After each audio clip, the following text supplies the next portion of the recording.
യുദ്ധമുഖത്ത് നിന്നുള്ള ഭയപ്പാടുകൾ മാറ്റി നിർത്തി തിരുവനന്തപുരത്തെ ആറ്റുകാൽ ക്ഷേത്രമുറ്റം ഭക്തലക്ഷങ്ങളെ കൊണ്ട് നിറയുമ്പോൾ ബഹ്റൈനിലെ പ്രവാസി മലയാളി വീട്ടമ്മമാരും ഭക്തിയുടെ നിറവിൽ പൊങ്കാലയർപ്പിച്ചു. പ്രവാസലോകത്തെ സ്ഥലപരിമിതികളെ മനക്കരുത്തും ഭക്തിയും കൊണ്ട് മറികടന്നുകൊണ്ടാണ് ഇവർ ആറ്റുകാൽ അമ്മയ്ക്ക് മുന്നിൽ തങ്ങളുടെ പ്രാർത്ഥനകൾ അർപ്പിച്ചത്. ദിവസങ്ങൾ നീണ്ട കഠിനമായ വ്രതാനുഷ്ഠാനങ്ങൾക്കൊടുവിലാണ് വീട്ടമ്മമാർ പൊങ്കാല ചടങ്ങുകൾക്കായി ഒത്തുചേർന്നത്.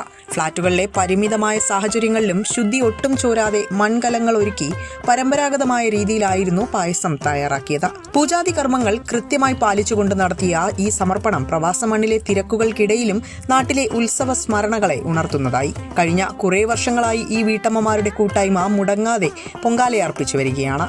ഗൾഫ് രാജ്യങ്ങളിലെ കടുത്ത നിയമങ്ങളും സാഹചര്യങ്ങളും കണക്കിലെടുത്ത് മറ്റുള്ളവർക്ക് ബുദ്ധിമുട്ടുണ്ടാക്കാത്ത രീതിയിലാണ് ഇവർ പൊങ്കാലയിട്ടത്. നിവേദ്യം അർപ്പിച്ച ശേഷം ഭക്തർക്കായി അന്നദാനവും ഒരുക്കിയിരുന്നു.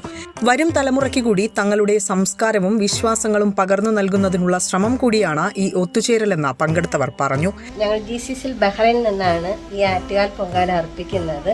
ഞങ്ങൾ ബഹ്റൈനിൽ വന്നിട്ട് 10 വർഷമായി. ഇത് 2ാം തവണയാണ് ഞങ്ങൾ ആറ്റുകാൽ അമ്മയ്ക്ക് പൊങ്കാല അർപ്പിക്കുന്നത്. നോമ്പ് നോറ്റ് തന്നെയാണ് ഞങ്ങൾ പൊങ്കാല അർപ്പിക്കുന്നത്. ഇപ്പോൾ അറിയാലോ, 4 ദിവസമായിട്ട് ഞങ്ങൾ യുദ്ധഭീതിയിലാണ്, പേടിച്ച് വിറച്ചൊക്കെയാണ് ഇരിക്കുന്നത്. എന്നാലും എല്ലാം തരണം ചെയ്ത് ആറ്റുകാൽ അമ്മയ്ക്ക് പൊങ്കാല അർപ്പിക്കാൻ സാധിച്ചത് തന്നെ വളരെ അധികം ഞങ്ങൾക്ക് സന്തോഷമുണ്ട്. ഇതെല്ലാത്തിൽ നിന്നും ഒരു വ്യക്തിയാവാൻ അമ്മ ഞങ്ങളെ സഹായിക്കുമെന്നുള്ള ഉറച്ച തീരുമാനത്തിലാണ് ഞങ്ങൾ ഈ പൊങ്കാല അർപ്പിച്ചിരിക്കുന്നത്. അമ്മേ നാരായണ, ദേവി നാരായണ. ന്യൂസ് ഡെസ്ക് വിസ്മയ ന്യൂസ്.